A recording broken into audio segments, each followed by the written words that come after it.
What's up guys, it's Steve back in the rope for another video. I hope everyone had a good Easter. I got a special video for you guys today. Wanted to speak to you about Google's ecosystem that they've been putting together in the past couple of years. I feel finally ready to make a video on this because I've been using some of their products for a while and I'm starting to really understand what they're going for. So I thought we would speak about it all together. If you guys have any comments, as usual, leave them down below. If you're interested in more videos like this, please subscribe and comment. Let me know that you guys like this. So I wanted to start off with the Pixel 4 XL that I have here.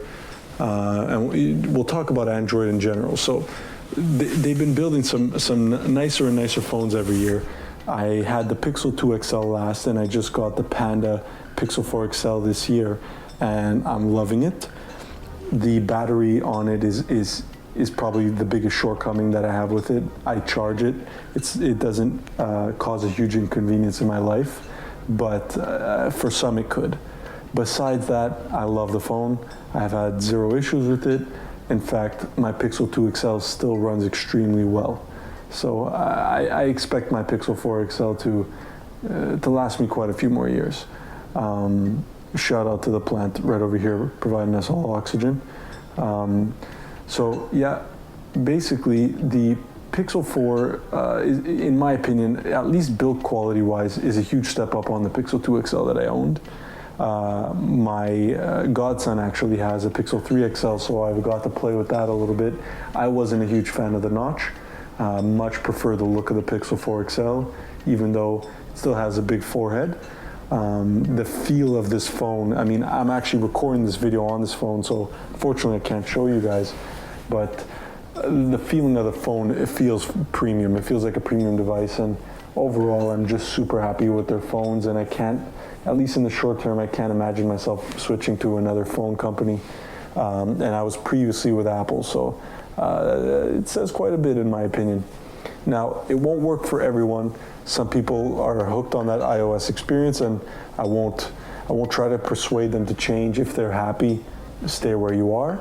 But I never imagined myself being an Android fan. If we look back maybe 5 years ago, I could not imagine it, and Google brought me to this ecosystem, so they clearly know what they're doing. Next up, we're going to talk about the Pixelbook Go, which I have right in front of me. So this one's weird because I didn't imagine liking it as much as I did, and there's a couple of reasons for that. When I first bought it, I knew that there was a couple things that I was not going to be able to do with it. I was not going to be able to do any gaming in my head. I knew Stadia was in the works. I heard a lot of bad things about it and didn't imagine myself using this laptop at all for gaming. Video editing I didn't believe was possible, but because I can video edit on this in the end, and I found actually a decent way of doing it. I actually made a video on that. It's called Flixier. I'll link it below if you guys are interested. But yeah, because I can do that, that was a huge surprise. Stadia, actually a couple of days after I bought this device, ended up going free. I used it, also did a quick review on that, which I'll also link below if you guys are interested. But those two things were two things that I consistently saw videos on saying that I could not do them. Video editing, I will give it that it's not as good as on other devices, like Windows laptops or MacBooks or even iPad OS, but I can do it, and for my needs it does it quite well actually. So yeah, once again, if you guys are interested in seeing more of that, I did a video on that, so you can check that out. So I don't want to talk too much more about that, but just overall, this Pixelbook became way more useful in a short amount of time than I could have imagined. I thought maybe one day it would happen, and that's why I was buying into a project. I didn't know that project was going to, at least in my experience, happen so fast, or get completed that fast. So basically, I'm super happy with that. This Pixelbook Go is one of my favorite devices I've ever owned in my entire life at this point.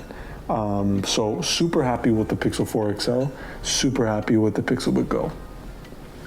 So now, I was talking about it a little bit already, but yeah, Stadia. I mean, you know what? For a sec, let's go back and look at also some of these arts on the or artwork or whatever you want to call them on the actual website, and they're beautiful. This website looks a lot like Apple's, but is that a bad thing?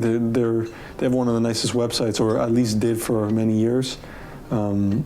They're often leading the charge on design and all that stuff, and Google really came a long way. Which actually, before we move on, I want to show you guys even the packaging of their boxes is freaking beautiful at this point. It's very comparable to Apple. Beautiful packaging, blows Samsung out of the water in my opinion. I know that is just opinion, but you know, even the artwork on this, it's just so futuristic. It's cool, and I'm loving it. So yeah, so you know, this is the Pixel 4, the Pixelbook Go in pink, which I'm sure is nice for if you're a girl. For me, it wasn't interesting. I wish they had another color maybe. Although the black is nice, it would have been cool for something maybe a little bit more gutsy on their part. And yeah, so you know, it leads us to Stadia. Even this, look at that controller. That controller, I understand it's expensive, and I will buy it because I think it'll be interesting to review it. I didn't see too many great reviews of it on YouTube, so I figured I could probably provide people with a lot of answers to their questions on that specific controller. My godson's actually ordering it, or actually he's receiving it tomorrow or the day after, so I'm going to see how he likes it, see if it's worth picking up. If it is, I'll buy it and I'll review it. So yeah, I was thinking of getting maybe the wasabi color. These are the three colors they got right now, and they're beautiful controllers.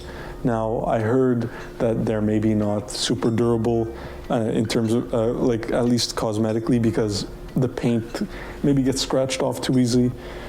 I don't know if that's an issue only with the Founders Edition controller, which is dark blue.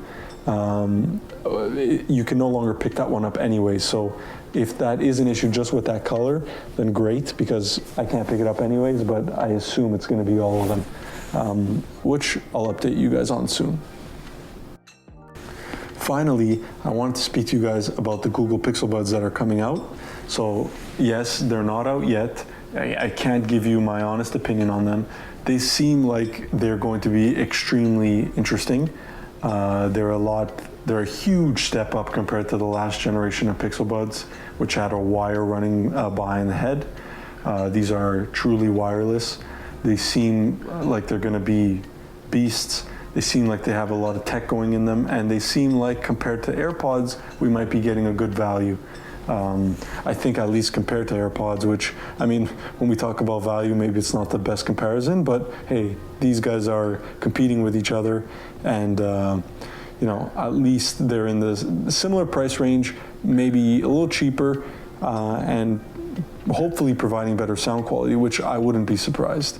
So once again, so my point of this video was not to be like, oh, look, Google makes the best products. That's not what I'm trying to do. What I'm trying to show you is that in a small amount of time, they built quite a few compelling products at this point. So if you got the money, you can get, you know, this year you'll be able to pick up the Pixel Buds to go with your Pixel 4 XL. You'll be able to get the Pixelbook Go, and like a MacBook, you can text from your Android phone. So even if you don't have the Pixel 4 XL, you'll be able to download Android messages and text through your Samsung Galaxy or whatever phone you have. That's Android, of course. And they're just building this ecosystem that's very open. A lot of their apps you can get on iOS. So it's just kind of the opposite of Apple. They're locking you into specifically their ecosystem, and Google's ecosystem is a lot more friendly, at least at the moment, because a lot of it, you pick up a Chromebook, it's cheaper, you can run a lot of the things like on Android as an Android app, or just by going on Google Chrome and doing things on the cloud. You can get a lot of your work done. And like I said in the past, because they're not packing these devices with crazy processors because they don't need to, the price is coming down. So I just feel like overall they're becoming a lot more consumer friendly in comparison to Apple, at least, and they're providing products and packaging and all that stuff at extremely competitive price when you look at Apple. Some people won't agree with that, and I completely get that. But the fact that they're even in the conversation at this point is extremely impressive, and I can't wait for the upcoming years. I'm hoping for another Pixelbook, maybe at the end of the year, maybe a convertible like the original Pixelbook. And you know, every product they seem to be releasing now is extremely compelling, and I hope you guys are as excited as I am. And if you are, please subscribe, because I think that at the very least we can build a community where we're all speaking about it and we're all giving our opinions on it. And you know, I'm hoping at some point the comment section will blow up and we'll have some really great discussions in there. So if you guys have any questions at all about the devices that I have here, or you know, you have any requests for videos, please leave a comment below. And as usual, guys, I'll see you soon.